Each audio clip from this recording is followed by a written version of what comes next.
Hi friends, welcome to నిజ జీవిత యోధులు తెలుగు. ఈరోజు మనం చదివే పుస్తకము అన్నామణి, లోతైన ఆత్మీయ జీవితము.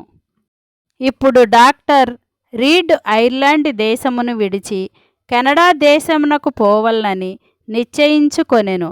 రీడ్ యొక్క కుటుంబమును ఎన్నడూ వదిలిపోనని ఇచ్చిన వాగ్దానమును నెరవేర్చవలనని అన్నామణి సిద్ధముగా నుండెను. ఆమె యొక్క తల్లిదండ్రులు తన మనసును మార్చుకోమని ఆమెను బహుగా బ్రతిమాలుకొనిరి. డాక్టర్ రీడ్ కూడా ఆమెకు సెలవిచ్చెను, గాని ఏమీ ప్రయోజనము లేదాయెను. వారు ఇంకా కొంచెము కాలమే జీవించుదురు గనుక వారితో వెళ్ళుటకు తనకు తప్పక సెలవు ఇవ్వవలనని తన తల్లిదండ్రులను కోరెను. ఇంత కఠినముగా ఆమె వారితో మాట్లాడినందువలన పలుమార్లు ఆ మాటలను జ్ఞాపకమునకు రాగా ఆమె దుఃఖమును భరించలేకపోవుచుండెడిది.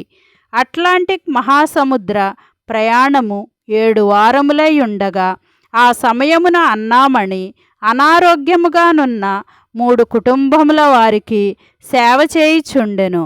ఓడలో ఆమె యజమానుడు దినమునకు 3 సార్లు కుటుంబారాధన జరిగించుచుండగా ఇతర ప్రయాణికులు బహుగా విసుగు చెందియుండిరి. రీడ్ గారి భార్య ఓడలోని పై అంతస్తులో ఉన్నప్పుడు భయపడి వ్యాధిగ్రస్తురాలై పడకలో మూల్గుచుండెను. ఒక మనుజుడు ఓడలో త్రాడు బిగించు సమయమున జారి ఆమె కాళ్ల యొద్దనే పడి ప్రాణము విడిచెను. ఆమె కార్యములలో జోక్యము కలుగు చేసుకొని వారి ఎడల అనేక సార్లు ఐరిషు వారి కోపమును చూపెను. వారు ప్రయాణము చేయుచుండగా 2 సార్లు గొప్ప తుఫాను రేగినప్పుడు ఓడ ప్రయాణికులందరూ ప్రార్థన చేయు అన్నామణి యొక్క సహాయమును అపేక్షించి ఆమె ఎడల ప్రీతి కలిగి ఉండిరి. ఆ సమయమున ఓడలోని వారందరూ ప్రాణములు కోల్పోవలసి ఉన్నట్లుండినప్పుడు అన్నామణి తన్ను తాను ప్రభు యొక్క హస్తమునకు అప్పగించుకొనెను.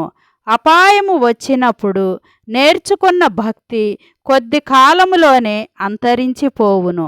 ఆ రీతిగానే తుఫాను నెమ్మళించగానే ప్రయాణికులందరూ యథావిధిగా తమ పూర్వపు జోదములకు దూషణల వైపునకు తిరిగిరి. వారు న్యూయార్క్ రేవును చేరి హడ్సన్ నదిలో ప్రయాణము చేసి టొరంటో ప్రయాణంలో దిగి దానికి 3 మైళ్ళ దూరమునున్న తారౌన్ హిల్ అను ప్రదేశములో నివాసమేర్పరుచుకొనిరి. ఈ ప్రదేశములో ఫొబే పామర్ అనునతని భార్య మెథడిస్ట్ ఆలయములో బైబిల్ తరగతిని నడుపుచుండెను. ఆమె క్రైస్తవానుభవములో ఆరితేరిన యోగ్యురాలై ఉండెను. అయినను అన్నామణి ఆ తరగతిలో కూర్చుండి నేర్చుకొనుటకు ఇష్టపడదాయెను. ఈ ప్రదేశమునకు వచ్చి 5 సంవత్సరములైన తరువాత ఆమె యజమానురాలైన రీడ్ భార్య కాలము చేసి ప్రభు సన్నిధి కేగను. అందుచేత అన్నామణి జీవితమందు పని హెచ్చి పూచీ భారము కూడా వృద్ధియాయెను. ఇంటిని కనిపెట్టుచు బిడ్డలను పరామర్శించునట్టి భారము పూర్తిగా ఆమె వహించెను. డాక్టర్ రీడ్ ఇంటిలో కుటుంబారాధన ఉండెను. సంఘములో బైబిల్ తరగతి నడుపుచుండెను. అన్నామణి ఆత్మీయ జీవితమందు వెనుకకు జారిపోవుచుండెను. అంతేకాక బిడ్డలను దిద్దుటకై తల్లి లేదాయెను గనుక ఆమె కష్టములు చాలా హెచ్చాయెను. ఇల్లు ఊడ్చిన వెంటనే బిడ్డలు బురద అంటిన చెప్పులతో ఇంటిలోనికి వచ్చి నేలను మైలు చేయగా ఆమె బహుగా కోపించుచుండినందున తన భక్తి అంతయు మంటిలో కలిసిపోయినట్లుండెను. డాక్టర్ రీడ్ కూడా ఆమెకు తొందర కలిగించెను. ఒకసారి ఆమె అతని మాటలను ప్రతికూలించినప్పుడు ఆమె యొక్క జుట్టును పట్టి లాగగా ఆమె మిక్కిలి కోపించి ఆయన వైపు తన కర్రను విసిరెను. ఆ కర్ర ఆయనకు తగలలేదు. తదుపరి ఇద్దరును తమ యొక్క బలహీనతను గూర్చి చింతించుచుండిరి. ఆమె తన్ను తాను బలపరుచుకొనుట ఎట్లో ఆమెకు గ్రహింపు కాకపోయెను. ఇది ఆమె చేసిన చెడ్డ పోరాటమును గొప్ప చింతనయుండగా క్రీస్తునందు మించిన సమాధానమును సంపూర్ణ విజయము ఉన్నదని ఆమెకు తెలియకుండెను. ఆమె హృదయములో నుండి, అయ్యో, నేనెంత దౌర్భాగ్యురాలను! ఇట్టి మరణమునకు లోనైన శరీరము నుండి నన్నెవడు విడిపించును?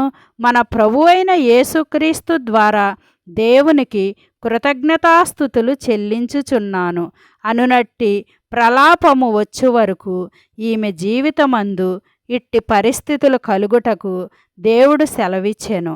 ఆమె యందు విరిగిన మనస్సు ఏర్పడునట్టుగా క్రీస్తు జీవితమును అన్నామణి అనుకరించెను. ఆమె వలన జరిగిన ప్రతి తప్పు విషయమై ఆమె పశ్చాత్తాపడెను. తాను తప్పు చేయగా తన్ను తాను నీతిమంతురాలుగా తీర్పు తీర్చుకొనక బహు ఖచ్చితంగా విమర్శ చేసుకొనగలిగినట్టి నిజమైన క్రైస్తవురాలుగా ఆమె జీవించెను.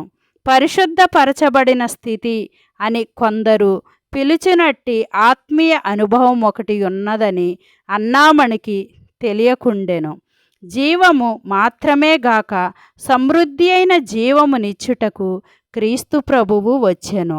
కొందరు జీవమును పొందినవారైనను సమృద్ధి అయిన జీవము నపేక్షించకయున్నారు. అలా గుండుట చేత ఆత్మ దుఃఖపడును.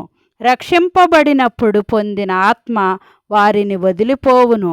అప్పుడు వారు శరీరకమైన క్రైస్తవ జీవమును జీవించి పాత అనుభవము ఆధారము చేసుకొని ఉందురు. వారి జీవితమునందు విజయముండదు.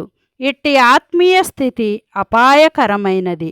ప్రకృతి సంబంధులైన క్రైస్తవులు కలరు, మరియు ఆత్మ క్రైస్తవులు అనగా ఆత్మ ద్వారా నడిపించబడి దేవుని వాక్యం యొక్క అధికారమునకు పరిశుద్ధాత్ముని నడుపుదలకు లోబడి జయ జీవితమును జీవించువారును ఉన్నారు. శరీర సంబంధులైన క్రైస్తవులు ఒకానొక సమయమున నిజమైన అనుభవము కలిగి సాక్ష్యమిచ్చిన వారు. వీరు క్రొత్త జన్మ ఎత్తిన వారికి విపరీతముగా కనబడుదురు. ప్రకృతి సంబంధులైన క్రైస్తవులు హృదయమందెన్నప్పుడు విశ్వసించి ఉండక యేసు యొక్క సువార్తకు మనసునందు మాత్రము చోటిచ్చి వారి యొక్క దుష్క్రియలను గూర్చి ఎన్నడూనూ పశ్చాత్తాపపడని వారు. వారు జీవితమును మారు మనసుతో ప్రారంభించి ఉండకపోవుటయే కాక వారు విరిగిన మనసును ఎన్నడూనూ కలిగి ఉండరు. అట్టి వారితో కొందరు నాయకులై ఉన్నారు. వారిని పోలిన వారున్నారు. నీళ్లు క్రింద నుండి పైకి పారవు కదా. వారు యేసు ఒక నీతి బోధకుడే అని చెప్పుదురు గాని పాప బంధకముల నుండి విడిపించగలిగిన రక్షకుడిని నమ్మరు. అలాంటి బోధకులు హిందూ దేశములో అనేకులున్నారు. అనగా వీరు పునరుద్ధానుడైన యేసును దేవుని కుమారునిగా ఎన్నడూ స్వీకరించి ఉండలేదు. మనము ఆయన మరణ పునరుద్ధానముల ద్వారా కుమారులముగాను కుమార్తెలముగాను చేయబడి క్రీస్తు మన యందు నివసించి ఉండుట ద్వారా నవీన స్వభావమును ధరించుకొన్నవారమై ఉన్నాము. మరిన్ని వీడియోస్ కోసం లైక్ చేయండి, షేర్ చేయండి, సబ్స్క్రైబ్ చేసుకోండి.